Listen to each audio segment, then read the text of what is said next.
نماز عید کا طریقہ یہ ہے کہ ایک تو نماز عید کی نیت کر لی جائے کہ 2 رکعت نماز عید الفطر واجب اللہ کے لیے ادا کرتا ہوں.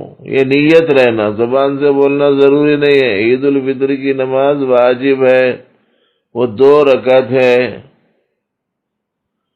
اللہ کے لیے ادا کرنا ہے. تو 2 رکعت نماز عید الفطر واجب، اے اللہ آپ کی خوشنودی اور رضا کے حاصل کرنے کی نیت سے ادا کرتا ہوں. اب چونکہ دیگر نمازوں کے مقابلے میں اس نماز میں 6 تکبیریں زیادہ ہیں، اسی لیے زائد 6 تکبیروں کے ساتھ بھی کہہ دیتے ہیں. باقی کہنا ضروری نہیں ہے. جب آپ گئے ہی ہیں نماز عید ادا کرنے تو یہ آپ کی نیت ہی ہے. اس واسطے کہ قصد جو ہے وہ دل میں پایا جاتا ہے، وہ پایا جا رہا ہے دل میں. آپ زبان سے یہ الفاظ بولنا ضروری نہیں. پھر بھی اگر آپ زبان پر لا لیں ان الفاظ کو تو ٹھیک ہے کہ استحضار بڑھ جائے گا. باقی یہ کہ عربی عبارتیں یاد نہیں رہنے کی وجہ سے لوگ بہت پریشان رہتے ہیں کہ نماز عید کی نیت نہیں آتی، کیا کروں. اس واسطے بول رہا ہوں میں، نویت ان اصلی صلاۃ عید الفطر لوجہ اللہ تبارک و تعالی مع 6 تکبیرات زائدہ.